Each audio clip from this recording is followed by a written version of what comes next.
Olá pessoas, esse é o canal do Nebula, meu nome é Clarice e hoje a gente vai falar sobre vampiros na ficção e suas representações. E é isso aí, já que é Halloween, vamos falar de vampiro.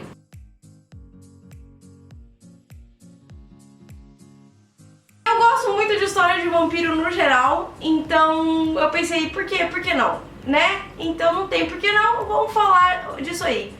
E antes de a gente começar, já curte esse vídeo aqui, se inscreve no canal, por favor, porque ajuda muita gente. O gato vai continuar miando, porque é isso. As primeiras menções de vampiro no dicionário apareceram lá pelos anos 1700, mas a verdade é que quase todas as sociedades e povos têm alguma... Vocês vão brigar enquanto eu tô gravando. Obrigada. A verdade é que vários povos e sociedades têm alguma representação de vampiro de alguma forma. Alguns sugam sangue, outros sugam almas, outros, enfim, se alimentam de outra coisa. Mas o ponto em comum de todas essas criaturas e que fazem elas se encaixarem no guarda-chuva do que é um vampiro é o fato de elas se alimentarem de algo vital de um ser humano e provavelmente matando ele no processo. Tá bom, então provavelmente, mas as chances são que vai matar no processo. E é exatamente por ele ser representado em vários lugares diferentes é que há tantas diferenças e coisas que não necessariamente batem umas com as outras sobre como eles surgem, da onde eles vêm, do que se alimentam.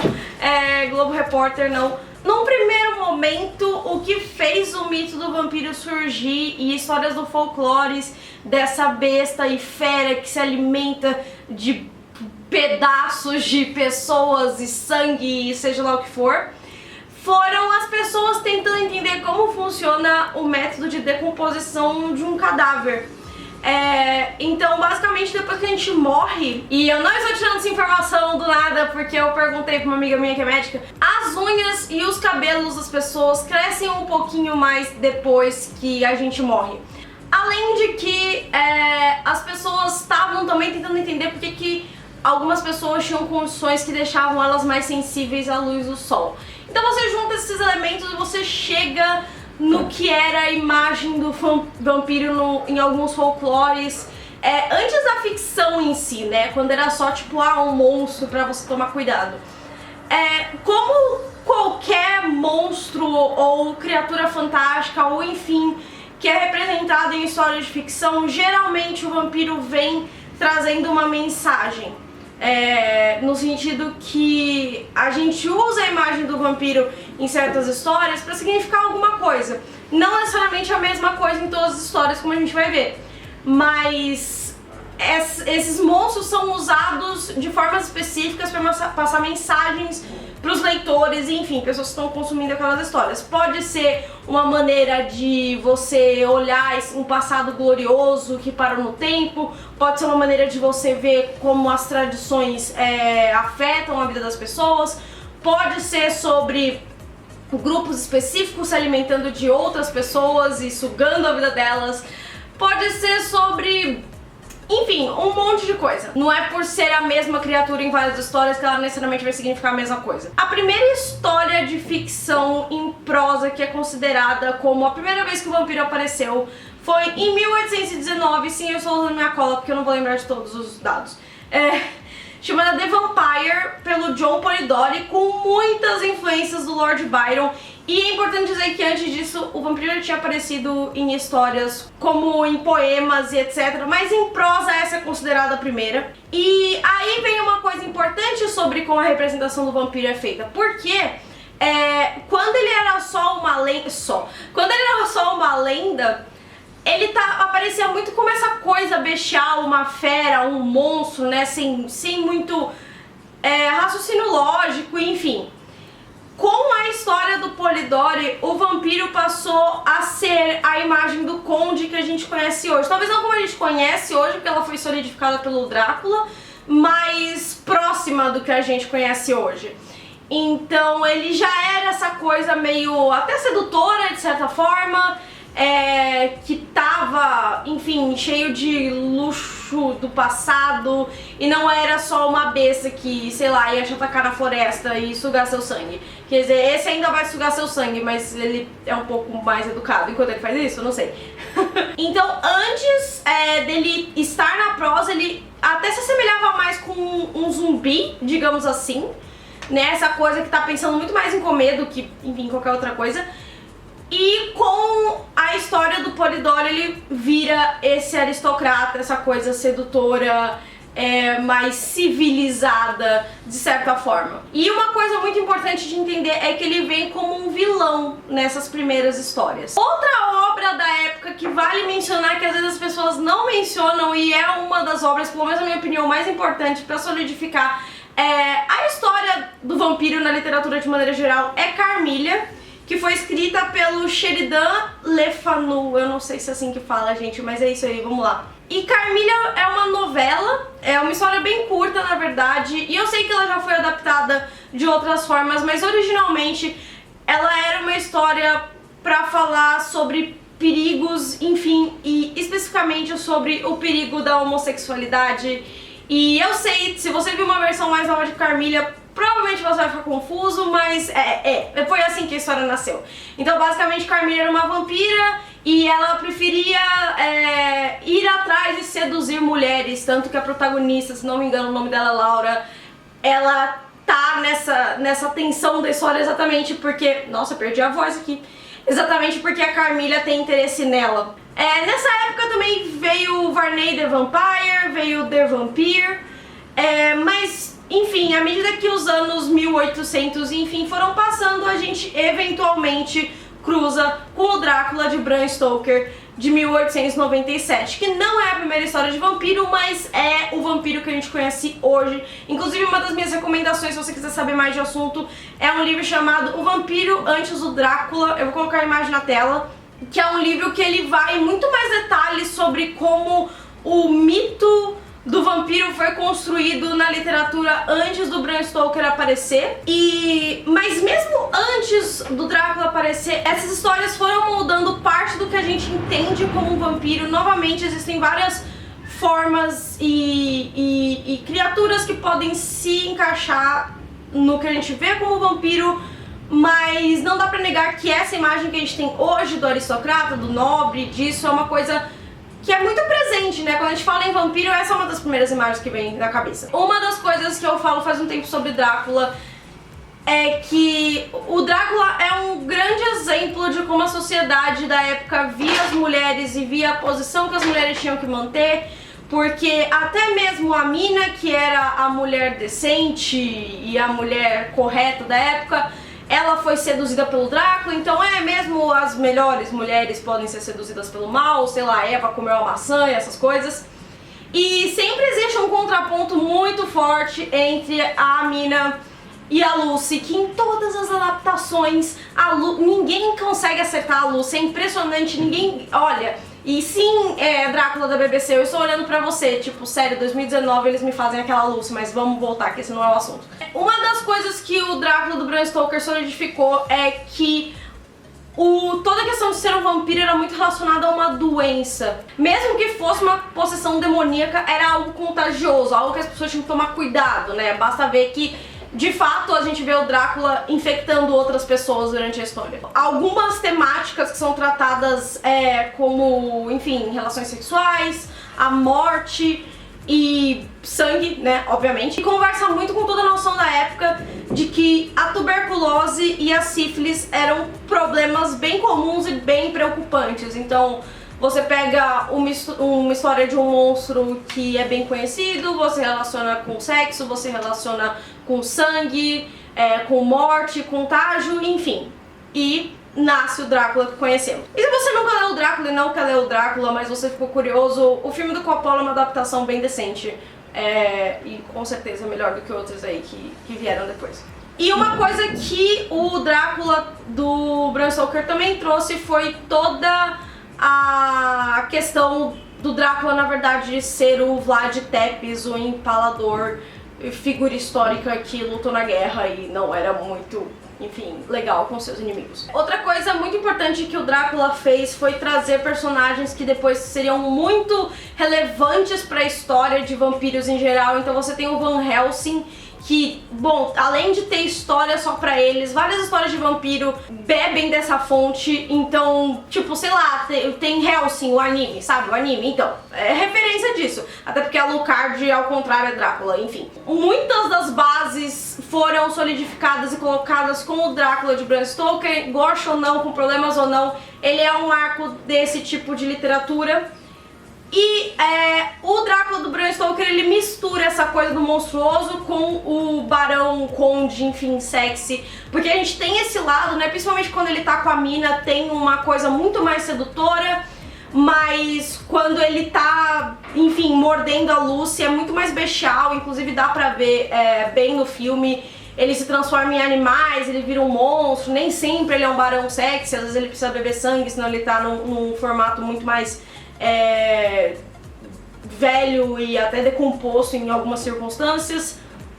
Sem contar toda aquela história de que ele só pode atravessar o mar se tiver parte da terra dele com ele, que é uma coisa que algumas adaptações pegam e outras não. E tudo bem. No século XX, as histórias de vampiro encontraram um novo lar no cinema. Não só no cinema, continua tendo livros, a gente vai falar de alguns deles aqui. E talvez uma das mais importantes tenha sido a adaptação não autorizada do Bram Stoker, que é Nosferatu, que é um filme lá do começo do cinema. Se você estudou cinema, você já deve ter cruzado com esse filme.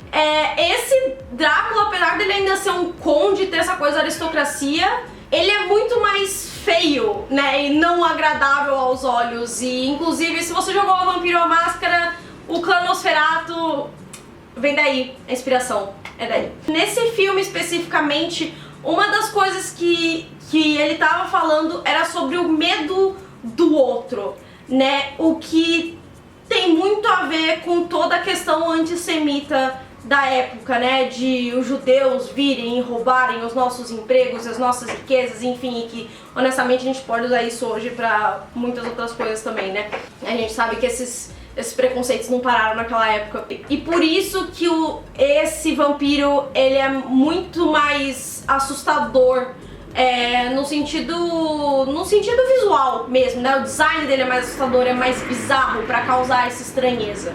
Um livro muito importante pra gente falar da imagem dos vampiros também foi um lançado em 1954, Eu Sou a Lenda, que sim, virou um filme estrelado pelo Will Smith, que ele junta os elementos do terror com de ficção científica. Então a gente tá falando de um futuro pós-apocalíptico. E esses vampiros, por mais que eles tenham toda a mensagem do contágio e da doença e do apocalipse, enfim, eles não são sexy, eles não são condes, eles não são ricos, e eles se assemelham muito mais a imagens de zumbi. É uma coisa que dessa época pra frente, e hoje ainda, a gente vê muito, né? O vampiro pegando raízes mais monstruosas e acabando em alguns pontos se parecendo com o vampiro. Inclusive, quando eu vi Eu Sou a Lenda pela primeira vez, eu vi o filme primeiro, eu achei que eram zumbis no primeiro momento. Inclusive, uma história que fala sobre pandemia. Caso alguém aí esteja no humor de, né, ver coisas sobre pandemia, mas se você não está, então também já fica o aviso pra você evitar. E aí na década de 70 vem também outro marco muito importante nas histórias de vampiro, e eu posso ter várias discordâncias sobre coisas que essa autora já falou, mas eu não posso negar que são livros que eu gosto e eu gosto do jeito que ela escreve, que são as Crônicas Vampirescas da Anne Rice, que começaram a ser lançadas nessa época e, enfim, tem um monte aí. Eu tenho vários aqui em casa, não li todos, mas eu tenho vários e das coisas que eu li eu gosto. E a gente volta pra esse espaço do sexy, do sedutor, né, como se fosse uma planta carnívora, né, o vampiro te atrai pra se alimentar de você depois e você acha que é uma excelente ideia até você descobrir que não é uma excelente ideia. Outra coisa importante que a Anne Rice trouxe foi um ponto de vista diferente, um papel diferente pro vampiro. Até o momento ele era visto muito como vilão, por mais que o Drácula seja o personagem título e o personagem principal da história em vários momentos, porque ele divide isso com o Jonathan, o vampiro era o vilão, né, em Eu Sou a Lenda, em Nosferatu, em Drácula, enfim, Carmilha. O vampiro era o vilão. Com a Anne Rice, pelo menos, não vou dizer com certeza que ela foi a primeira, mas ela marca o momento em que os vampiros passaram a ser anti-heróis ou heróis trágicos, né? Eles não eram mais necessariamente os vilões, eles tinham alguns tons de cinza. O Louis não é um vilão. Por mais que, enfim, ele faça coisas moralmente questionáveis, ele não é um vilão. Ele é uma coisa trágica, ele não quer ser um vampiro. Então, tipo, a gente coloca eles em outro papel de narrativa. E a Anne Rice também traz bastantes subtemas, enfim, nas entrelinhas, às vezes nem tanto, sobre questão de sexualidade. E pra mim é muito óbvio que histórias de vampiro tragam questões de sexualidade, porque é um tipo de monstro que é sedutor, mas ele vai te fazer mal de qualquer forma. O sexo sempre aparece nas histórias de terror, não sempre, mas com alguma frequência, bastante frequência, como uma coisa que deve ser punida, né? Todo mundo já viu algum filme sobre adolescentes indo, sei lá, viajar. E aí os que resolvem, enfim, ter relações sexuais morrem mais cedo e a pessoa virgem é que sobrevive no final. Então faz todo sentido que isso esteja em histórias de vampiro, principalmente as que eles são os vilões, pra, enfim, colocar isso numa luz ruim. A gente tem também um livro chamado The Hunger, de 81, que também tem uma adaptação pra cinema, que é muito boa, inclusive. Tem o David Bowie e a Catherine Deneuve, é maravilhoso, só assiste. Mas enfim, é uma história que ela é muito mais explícita em relação ao sexo, inclusive tem personagens LGBTQ+, e ela fala muito mais sobre essa questão da mortalidade. E coloca, né, vários grupos de vampiros, alguns não são imortais, que também é um aspecto importante das bases do que é ser um vampiro. Mas essa história vai lá e... Meu Deus. Mas essa história vai lá e também muda com isso, que é uma questão muito humana, né? Você falar sobre o medo da morte e, né, muitas pessoas gostariam que a gente fosse imortal e pudesse viver pra sempre. Né? Inclusive, se não me engano, o próprio livro fala que a mortalidade é a doença que a humanidade nunca conseguiu achar uma cura até hoje, né? E tem outras histórias dessa época e mais atuais que falam sobre um vampiro mais humano, mais cinzento, com nuances. Como o George R. R. Martin, sim, ele escreveu uma história de vampiro, ele faz em Sonho Febril, é um livro até que eu tenho aqui em casa e que eu gostei bastante. E a gente também tem autores nacionais falando de vampiro, como é o caso do André Bianco e a Julia Moon. E teve inúmeras séries de uns tempos pra cá, né? Buffy veio primeiro, aí a gente teve Vampire Diaries, teve True Blood, teve o Drácula da BBC, que... enfim...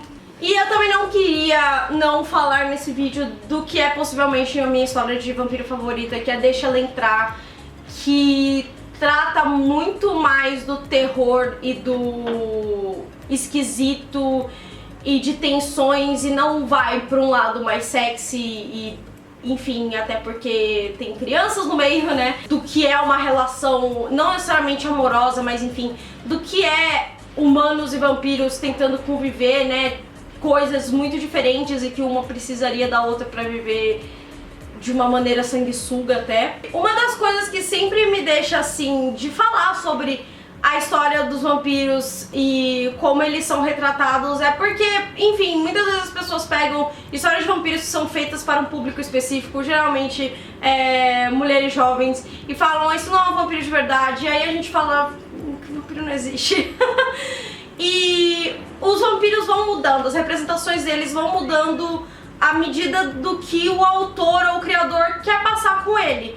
Então ele pode ser usado para ser um cuidado em relação a sexo é ruim, como ele pode ser usado para como as tradições acabam amarrando a gente, acabam sendo opressoras.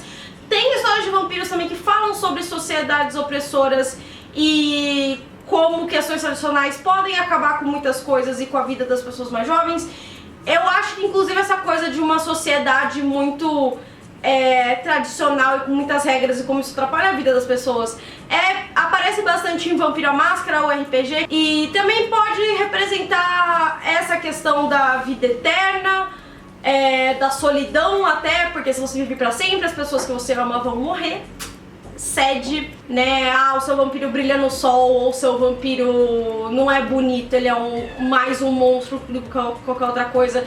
E qualquer, enfim, variação que esteja aí, tudo bem. A questão é, vampiros, assim como outros monstros do nosso imaginário, geralmente são colocados na história com um propósito e eles não necessariamente são os mesmos. E ele vai mudando, a representação vai evoluindo de certa forma, não que fique melhor ou pior, mas ela vai se alterando de acordo com o que a sociedade está vivendo, de acordo com o que o artista quer passar na sua obra. E é um assunto que eu acho particularmente interessante, por isso que eu resolvi trazer aqui pro Halloween.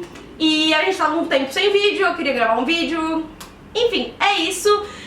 Sinto muito por barulho de obras e gatos brigando, a vida tá um caos, mas eu espero que vocês tenham gostado desse vídeo. Então, antes de sair do vídeo, se você ainda não se inscreveu no canal e não curtiu, por favor, faça isso, compartilha esse vídeo com quem você acha que vai gostar desse assunto, segue o Nebula em todas as redes sociais, Nebula com 2 L's _co. É isso aí, a gente se vê no próximo vídeo.